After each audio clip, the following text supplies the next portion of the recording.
Sorry, Anna, what were you saying before about giveaways? Giveaways. I've been seeing a lot of giveaways recently. I think we should do one. How? What do you think would be... Sorry, you've confused me. What is a giveaway? A giveaway, Emily, is when you give away things. Well, yes, sure, but people talk about giveaways a lot nowadays in social media particularly, but I'm never really sure what that means.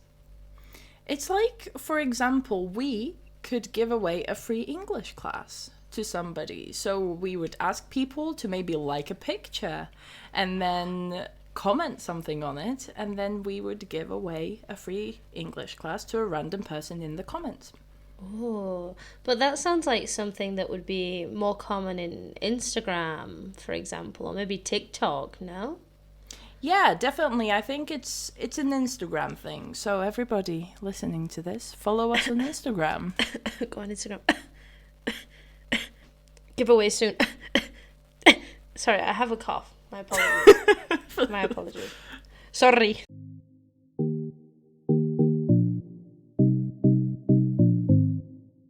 Hello, everyone, and welcome to our latest episode. I think this is number 15 now, no? Oh my, so many. God. 15, that's crazy. I'm getting a little bit worried. Sometimes I get emails that say, well done, you have been doing this for 3 months, and I think, oh my god. Yeah, it's so crazy. Anyway, thank you to everyone who's listening. And we really, really hope that this continues to be useful for people, because sometimes in the middle of our recording sessions, we think that we're just talking rubbish. So thank you for those of you that continue to come to our Yes. Thank you, Mum and Dad. Thank you. No, just kidding. Just kidding, I think. But thank you very, very much. And I think this one might be quite useful today, Anna, you know? Mm-hmm. And you might be wondering why that could be, you know? I definitely am, because I don't know. So. Well, today we're going to talk about Drum roll. more phrasal verbs. Yes, my favorite things. I'm sorry, guys, but it has to be done. It has to be done. I think that phrasal verbs are such a curious topic because, as we've said many times before, lots of companies like Cambridge and, you know, all these other institutions say it's so important to understand phrasal verbs for your use of English exam. And okay, yeah, sure, it is important, but really, there are only a select few that we use quite consistently, I would say. So we want to go through the ones that are the most important, I think. Yeah. So we're going to do that today. And in fact, in this episode, we're only going to do 2 of them. How convenient, am I right? Yeah, so you guys can breathe in, because only two. Only two. We're not going to go through 500. Yes. Only 2. We're not like one of those websites that says top 100 phrasal verbs. No. 2. Oh 2. God. Taking it easy. Taking it easy today. So, the 2 phrasal verbs in question are give away and give out. And we want to talk about these 2 because they are pretty special. Wouldn't you agree, Anna? Yeah, definitely. I mean, I am currently just trying to understand what you just said. Give away and give out. My brain is just going, what? Wait, what? What did they mean? And why do you think that your brain is so confused, Anna? Because they sound so similar to me. Give away. I mean, I understand that they mean different things, because otherwise we wouldn't be making an episode about this. But give away and give out, because away and out are kind of very similar in meaning. So, but I'm looking forward to you explaining this to me in very good English. Explaining it at you angrily. No. Give away and give out. I think Anna is considering give away and give out to have very similar meanings, which is true because they can. But we're only talking about 2 phrasal verbs today because these 2 phrasal verbs in question can have multiple meanings.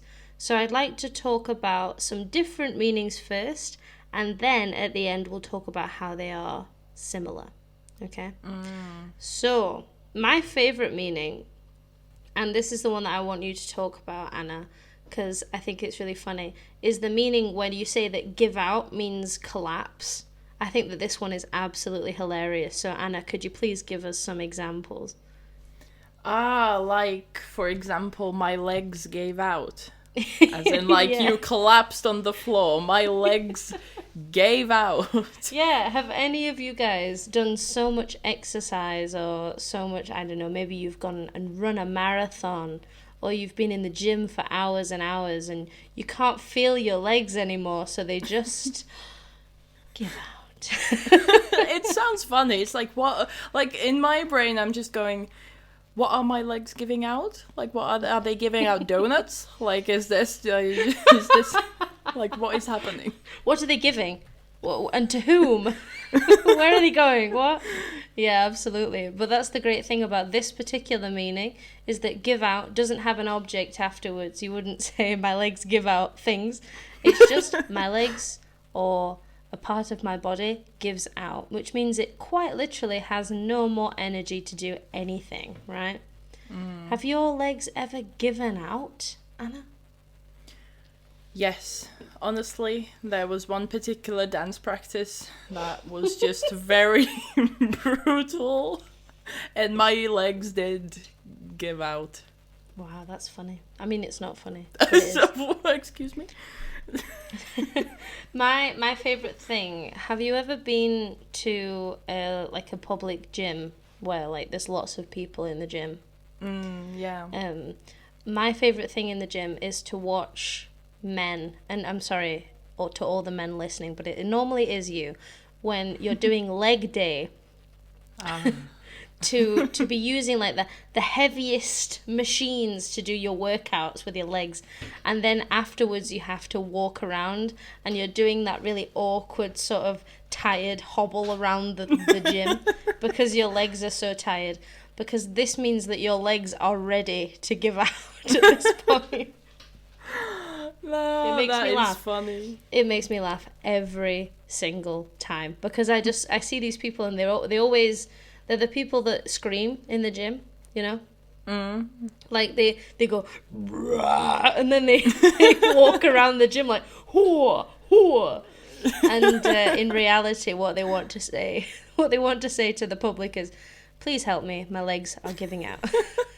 Please. Can't you also say when you're really nervous that your legs are about to give out, like you feel like your legs are giving out? Yeah, absolutely. Like when I was younger, maybe my legs would have given out from like physical stress when I used to be in a swimming club.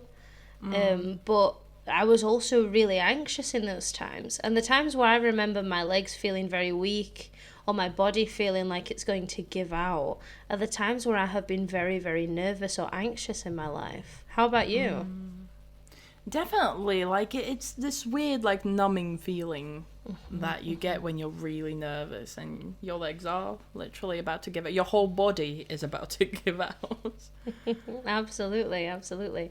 So let's quickly transition to the next one, giveaway. Now, giveaway has two sort of additional meanings that we use in kind of specific contexts.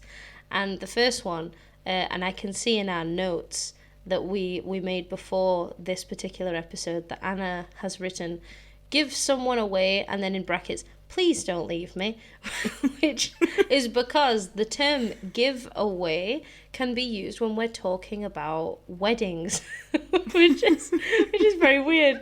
So basically, when you are a parent whose child is getting married, when the parent takes the child, normally the daughter, it's normally the bride in the wedding, when they are going up the aisle, normally the father, lots of weird traditions in the UK, the father gives the daughter away to the husband, to the groom, which of course sounds kind of sexist if you think about it, but don't think about it too much. That's the key. I feel like most traditions are, but you just have to think about them in like the cultural tradition. Yeah, context. he's not selling the daughter. He's just giving as a gift. No, that sounds worse. That sounds worse. let's move on.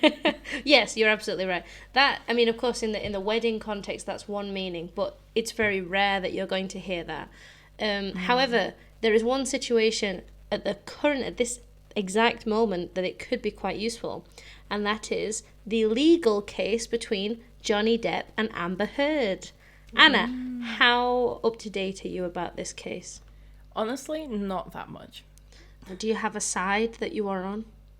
Not really. I don't think I have enough context. I mean, the majority of things that I see online are negative towards Amber Heard and sort of pro Johnny Depp, but I don't know enough.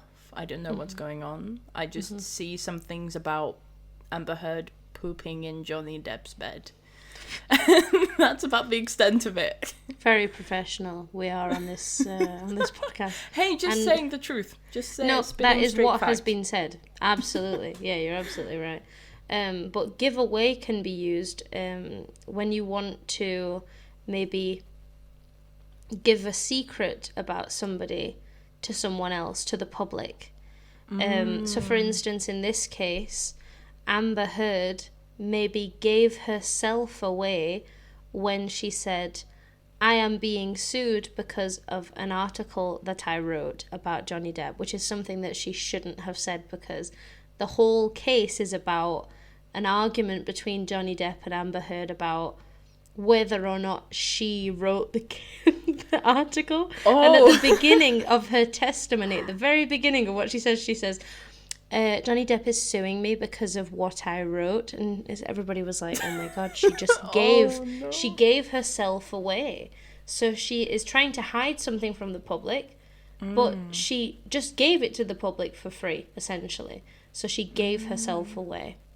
So you can use it like that. You can say, for example, I can say I gave myself away. Let's say we're playing a game. You have to keep a secret. And then I say, I gave myself away. Like, I told everyone I'm the mafia or whatever. Like Exactly right. So maybe I want to hide a secret from you, Anna, and it's like a really good bit of news, but I want to tell you as a surprise.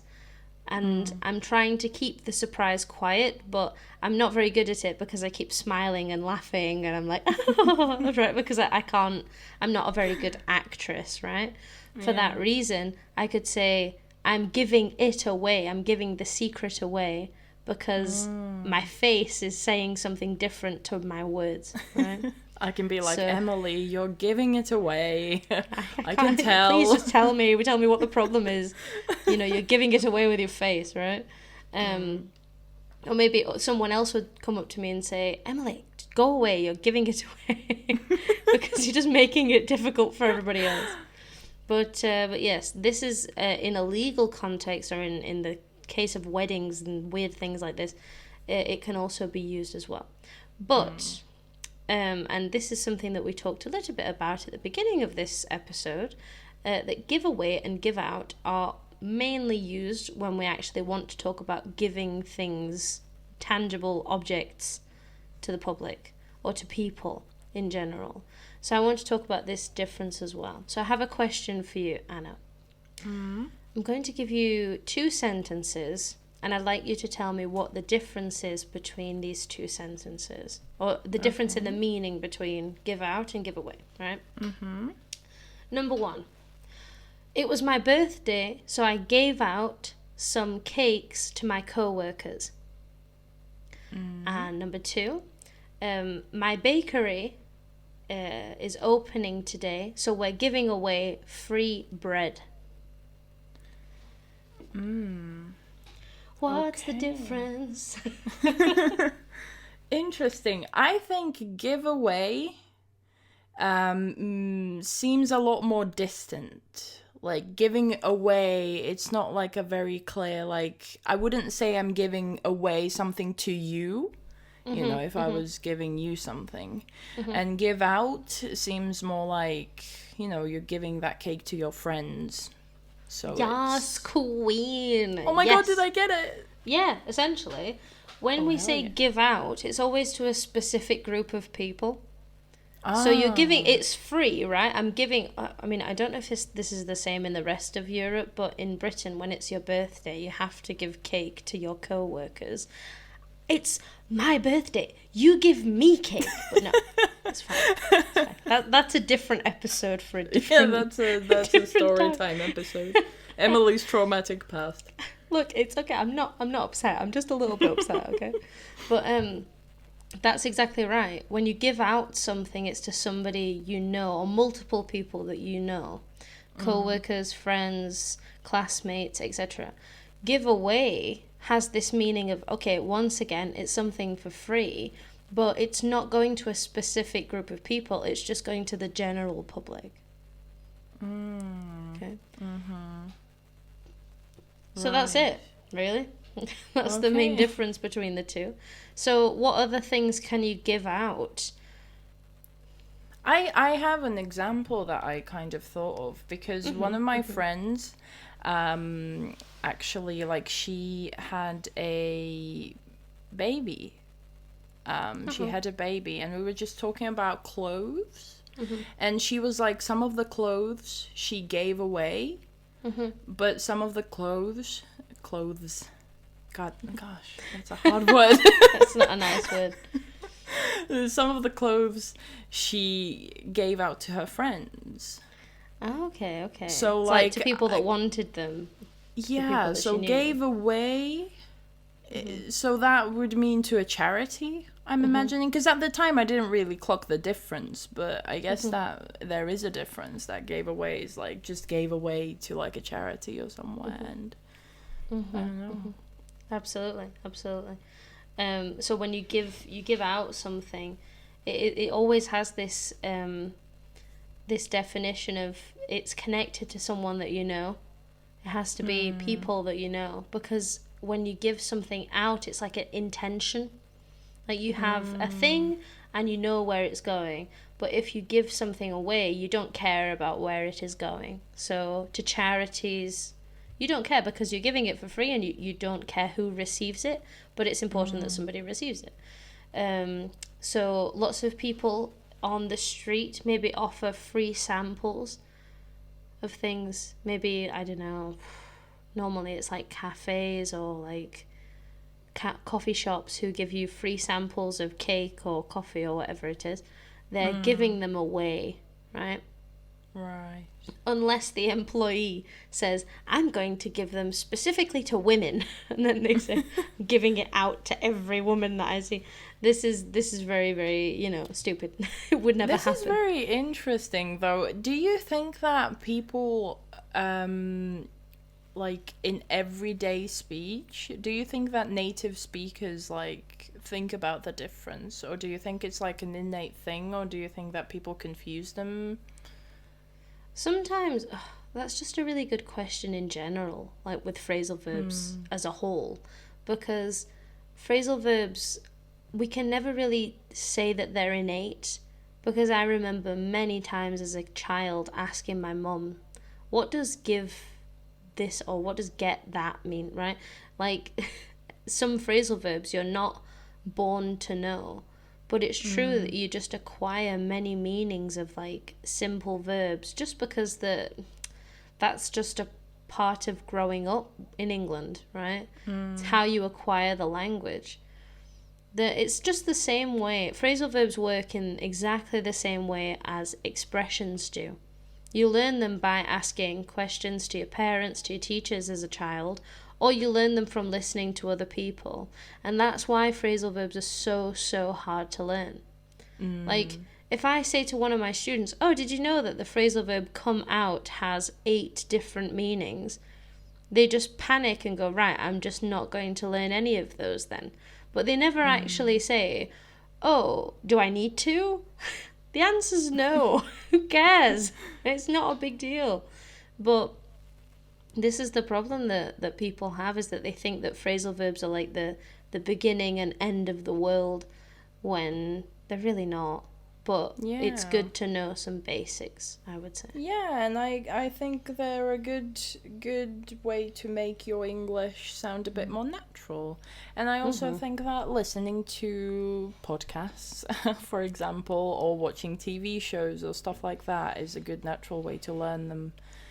You know, Absolutely. maybe it's a better way to, like, better thing to just acquire them, I guess, than Exactly. to systematically learn 100 phrasal verbs, you know. Not worth it, not worth it. If you systematically memorize loads of phrasal verbs, you're never going to use them.